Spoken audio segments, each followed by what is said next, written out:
নমস্কার দর্শক, আমি কৃষ্ণকান্ত সিনহা জানি যে আপনাদের সবাইকে স্বাগত জানাই। ইম্পর্টেন্ট গুরুত্বপূর্ণ কয়েকটা খবর নিয়ে আসলাম, সঙ্গে থাকবেন। ভিডিওটি দেখার সঙ্গে সঙ্গে চটকর লাইক কমেন্ট করে শেয়ার করবেন যাতে সবার কাছে গুরুত্বপূর্ণ খবরটা পৌঁছে যায়। দর্শক, প্রচণ্ড রোদ এবং এখন আগামী কয়েকদিন হিট ওয়েভ, গরম প্রচণ্ড বাড়বে। আইএমডি সেটা সতর্কবাণী দিয়ে দিয়েছে। দর্শক, সমগ্র ভারতবর্ষের বিভিন্ন রাজ্যতে সেই সতর্কবাণী জারি করে দেওয়া হয়েছে। আমাদের এদিকেও সেই হিট ওয়েভটা আগামী কয়েকদিন বাড়বে। হয়তো 2-3 দিন পর বৃষ্টি হওয়ার সম্ভাবনা, কিন্তু এখন প্রচণ্ড গরম। আজকে ছিল যেটা 36 ডিগ্রি সেলসিয়াস, কিন্তু লাগছিল 40 ডিগ্রির উপরে বলে। তো এরকম আগামী কয়েকদিন বাড়বে। বিগত কয়েক বছরের তুলনায় এইবার সেই গরমটা অতিরিক্ত হয়ে গেছে। দর্শক, ডিহাইড্রেশন হওয়ার খুবই সম্ভাবনা, সাবধান থাকবেন। অনবরত আপনারা জল খাবেন, আপনাদের দাস্ত বমি হওয়ার সম্ভাবনা। আমারও সেরকম একটা কন্ডিশন, তাই আপনাদেরকে আগে থেকে সতর্ক করে দিচ্ছি। আপনারা একটু নিজের শরীরে খেয়াল রাখবেন, একটু জল বেশি করে আপনারা পান করবেন। ওআরএস বা গ্লুকন্ডি, নিম্বু পানি, লেবুর শরবত, এইগুলা খুব দরকার এখন। সঙ্গে ফল খেলেও আরও ভালো। দর্শক, জুস যেগুলো। এই যে প্রচণ্ড গরমে অনেকেই আমাদেরকে একটা অভিযোগ করেন যে বিভিন্ন প্রাইভেট স্কুলে নাকি জেনারেটর নেই। প্রাইভেট স্কুলে ফিস অনেকটা দেওয়া হয়, কিন্তু জেনারেটর নেই। অনেক গার্জিয়ানরা আমাদেরকে এরকম অভিযোগ করেন। এবং অনেক স্কুলে ফ্যান নষ্ট এই গরমে। এবং আরেকটা যেটা হচ্ছে যে এই গরমে ছাত্রছাত্রীদেরকে সেই টাই, আপনাদের সেই জুতা, এইগুলা পরে যেতে হয়, জুতা মোজা এইগুলো পরে যেতে হয়।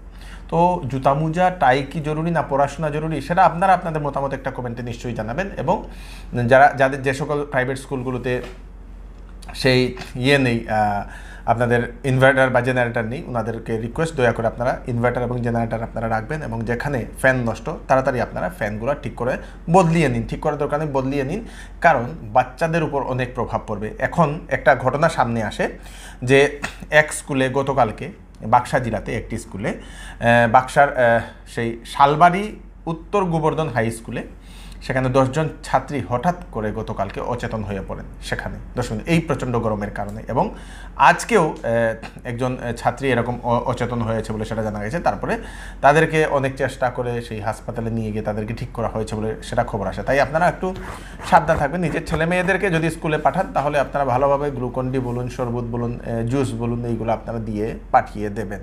দর্শক, এবার যে গরমটা 40 ডিগ্রি পার করারও সম্ভাবনা বলে জানা গেছে।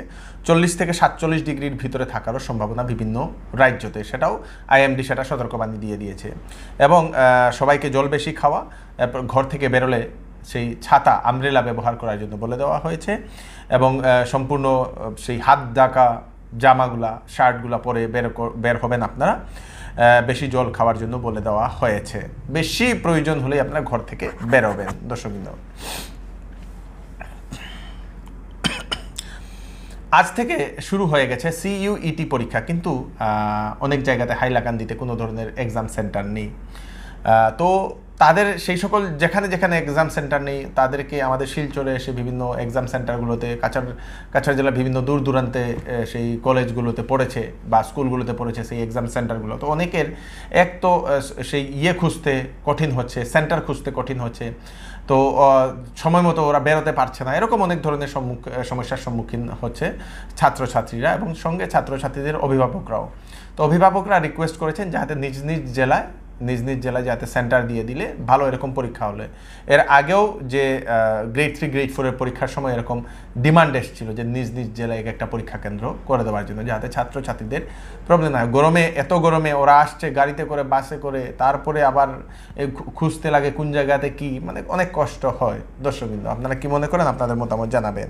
আমি তো হাইলাকান্দি ডিস্ট্রিক্ট থেকে আইছি। আচ্ছা, কি কইবা সিওটি দেওয়া কতটুকু এটা সুবিধা বা কতটুকু কঠিন হয়ে দাঁড়াইছে আপনারা লাগে? কঠিন ওটা হইলো কি, আমরা তো ট্রাভেলিংয়ের প্রবলেম হয়েছে, কারণ আমরা এখান থেকে তো 50 কিলোমিটার দূরে আমরা কাছাড় ডিস্ট্রিক্টও এখানে পড়ছে। আর এখানে সকালে 6টার সময় বাড়াইতে লাগছে। আমরা স্টুডেন্টের অনেক প্রবলেম হয়, মেন্টালি আছে, কারণ অত দূর আইয়া এক্সাম দেওয়া, খানো সেন্টার থেকে বার করা কঠিন হয়।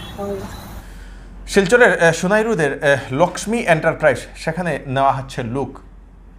সেলসম্যান আবশ্যক। আপনারা সেলসম্যানের জন্য আপনারা সেই ইন্টারভিউ দিতে পারেন যদি আপনারা চাকরি করতে চান। Mobile phone salesman, mobile accessories, FMCG product, মশলা, ড্রাই ফ্রুট, সেলিংয়ের জন্য লোক নেওয়া হচ্ছে। যাদের এক্সপিরিয়েন্স তাদেরকে অগ্রাধিকার দেওয়া হবে। আপনাদের যদি এক্সপিরিয়েন্স থাকে তাহলে আপনারা নিশ্চয়ই সেখানে যোগাযোগ করতে পারেন। দর্শকবৃন্দ, ফোন নাম্বার দিয়ে দেওয়া হয়েছে যোগাযোগ করার জন্য 9612010395। অ্যাড্রেসটা হচ্ছে Lakshmi enterprise, Sonai road, Peskar lane, Silchar. এইবার চৌধুরী টেক্সটাইলে রিডাকশন ও ঈদের জন্য নিয়ে আসা হলো বাম্পার কালেকশন। বেনারসি 800 টাকা থেকে শুরু, জামদানি 300 টাকা থেকে শুরু, আপ টু 70% ডিসকাউন্ট ঈদের কালেকশনে। বেড কাভার পাবেন মাত্র 120 টাকায়। 10 দিনের মধ্যে কাপড় পছন্দ না হলে টাকা ফেরত পেয়ে যাবে। তাই তাড়াতাড়ি দেরি না করে চলে আসুন চৌধুরী টেক্সটাইলে। চৌধুরী টেক্সটাইল, ফাটক বাজার, গলি নম্বর 2, শিলচর। ওয়েডিং সিজন উপলক্ষে শ্যামসুন্দর জুয়েলার্স আপনাদের জন্য নিয়ে এলো নিত্য নতুন ডিজাইনের হলমার্কযুক্ত গহনার বিশাল সম্ভার। সঙ্গে পাচ্ছেন গহনার মজুরিতে 50% পর্যন্ত ছাড়। এছাড়া এখানে আছে পুরাতন সোনার বদলে নতুন গহনা নেওয়ার বিশেষ সুযোগ। তাই দেরি না করে তাড়াতাড়ি চলে আসুন শ্যামসুন্দর জুয়েলার্সে। Shyamsundar jewellers, central road, Silchar. সামনেই 19শে মে এবং ভাষা শহীদ দিবস, এবং বিভিন্ন সংগঠনরা আজকে থেকে র্যালি বের করা শুরু করে দিয়েছেন সেই ভাষা শহীদদের সেই শরণার্থী। দর্শকবৃন্দ, তো বিভিন্ন সংগঠন আগামীকালকে বের হবে, একটা সেই মিছিল করবে, যেটা আমাদের শিলচরের আঙ্গিরখাড়ি থেকে শুরু হবে।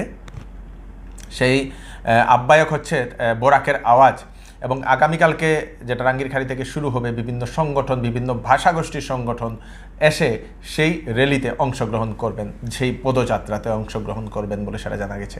নমস্কার, আমি শ্রেয়া বোরাকের আওয়াজ থেকে বলছি। এই 16 মেতে একটা ঐতিহাসিক মহামিছিল হতে যাচ্ছে। বরাকের উপত্যকার 3টি জেলা শহর শিলচর, করিমগঞ্জ এবং হাইলাকান্দি একসঙ্গে সবাইকে নিয়ে হতে যাচ্ছে। শিলচরের এই মহামিছিলটা 16 মেতে রাঙ্গিরখাড়ি পয়েন্ট থেকে গান্ধীবাগ অবধি বিকেল 4টার সময় হতে যাচ্ছে। আপনাদেরকে অনুরোধ জানাচ্ছি যেন আপনারা এই মহামিছিলে যোগদান দেন। শিলচরের শরৎপল্লীতে দেখা গেছে এক বিশাল বড় সাদা রঙের, সম্পূর্ণ সাদা রঙের একটা সাপ। দর্শক, এরকম সাপ জেনারেলি আমরা ডিসকভারি চ্যানেলে আমরা দেখতাম, অ্যামাজন জঙ্গলে বা অমুক অমুক জায়গাতে দেখা যেত। এখন আমাদের শিলচরের শরৎপল্লীর নালাতেও এরকম একটা সাপ দেখা গেছে। জনতা সেটা দেখে ভিড় করে দেয় এবং সবাই মোবাইল নিয়ে ভিডিও করতে শুরু করে দেয়। সেটা কি সাপ হতে পারে আপনারা সেটা কমেন্টে নিশ্চয়ই জানাবেন, এবং কোথা থেকে এসছে সেটাও একটা বিরাট বড় একটা প্রশ্ন। শিলচরের প্রেমতলার দুর্গা মন্দিরের কাজ চলাকালীন দুর্ঘটনাতে মৃত্যু হয়েছে এক শ্রমিকের। নাম হচ্ছে জিতেন্দ্র দাস, 20 বছর বয়স। পড়াশোনা করতো নাকি, হায়ার সেকেন্ডারি পাস করেছে সেই ছেলেটি। পারিবারিক কন্ডিশন খারাপ হওয়ার কারণে সেই এরকম যুগালির কাজ করে, এবং সেখানে জিতেন্দ্র ভবনে কাজ করার সময় হঠাৎ নাকি পা পিছলে পড়ে যায়। শরীর অসুস্থ ছিল সেই ছেলেটির, কাজ না করার জন্য নাকি বলেছিল বলে এরকম জানা গেছে। শরীর অসুস্থ থাকার কারণে হয়তো মাথা ঘুরিয়ে গিয়েছে, তারপরে সেই স্লিপ খেয়ে সেই মাটিতে পড়ে গেছে, সে ভবনের উপর থেকে পড়ে গিয়ে সেই ছেলেটির মৃত্যু হয়েছে। খুব খারাপ লাগা একটি ঘটনা। পরিবারকে সাহায্য করতো সেই ছেলেটি রুজি রোজগার করে। এইবার নাকি কাছাড় কলেজে অ্যাডমিশন নেওয়ার জন্যও নাকি প্রস্তুতি করছিল বলে সেই ছেলে জানা গেছে। দর্শক, খুব খারাপ লাগা একটি ঘটনা। সেই ছেলেটির বাড়ি শিলচরের রংপুরের গঙ্গাপাড়াতে বলে জানা গেছে। আমরা এক ডিপার্টমেন্টে কাজ করি, নাম হচ্ছে রাজদীপ কিটা রয়, তাই নাম কন্ট্রাক্টর। আমরা একসাথে কাজ করতে, আমি যেদিন ঘটনাটা হয়েছে সকাল 11টায় আমি আসলাম ডাস্টবিনের কাজও। তখন লগে লগে আমার কাছে ফোন গেছে আমরা প্রেমতলা পয়েন্ট কামও ঘটনাটা হয়েছে। তখন আমি লগে লগে সঙ্গে সঙ্গে আমি মেডিকেল যাই। মেডিকেল যাওয়ার পরে যেরকম পরিস্থিতি দেখছি, তখন আমি মেডিকেল ডাক্তার লইয়া আমি করছি ট্রিটমেন্ট। তখন 3 দিন 3 রাত আমি সম্পূর্ণ পেশেন্টের সঙ্গে আসলাম। কালকে রাত 1টা পর্যন্ত আসলাম। যখন কালকে ঘটনা সকাল রাত্রে 8টা পর্যন্ত টাইম দিছি, আমাদের 8:30টার সময় মারা গেছে। তারপরে আমরা ডিক্লেয়ার দিয়েছে বসে এখন লাস্ট নিয়ে যেতে হচ্ছে। আমরা লাস্ট সঙ্গে সঙ্গে আনছি না করো, আমরা পোস্টমর্টমের লোকে নিয়ে রাখছি। তখন তারা যে ছেলেটা মারা গেছে তার সহযোগিতার জন্য আমি আমার কমিটির মানুষের কাছে কি আমার ঠিকাদারের কাছে মানে সাহায্য চাইছি, মানে সাহায্য চাই। আর মানে এর সম্পূর্ণ খরচ দেওয়া হোক। এর পরিস্থিতি খুবই খারাপ। এর 2 বোন আছে, মা অসুস্থ, বাবা রোজগার করে কোনোরকম করছে। তারা বাড়াটি থাকে, আমার রংপুর করাটি গ্রামের তারা বাড়াটি থাকে, তারা খুব অবস্থা খারাপ। এখন যে ছেলেটা যদি বাঁচিয়ে থাকতো, নামটা কি? নামটা বললো জিতেন্দ্র দাস, বাড়ি মেন। আসামে মোট 1,25,00,000 বাংলাদেশি অনুপ্রবেশকারী আছে। আসামের মাননীয় মুখ্যমন্ত্রী ডক্টর হিমন্ত বিশ্ব শর্মা মহোদয়ের এরকমই একটা মন্তব্য। ঝাড়খণ্ডে গিয়ে উনি ইলেকশন প্রচারে যে সময় গেছেন সে সময় উনি সাংবাদিকদের সঙ্গে কথা বলার সময় উনি এরকম একটা মন্তব্য করেন যে আসামে মোট 1,25,00,000 বাংলাদেশি অনুপ্রবেশকারীরা আছে, যারা 40 বছর আগে ভারতবর্ষে ঢুকেছিল কংগ্রেস আমলে বলে মুখ্যমন্ত্রী জানিয়েছেন। বিরাট বড় একটা ভুল। সেটা শুধু আমাদের আসামেও নয়, সেটা পশ্চিমবঙ্গ এরকম ঢুকেছে।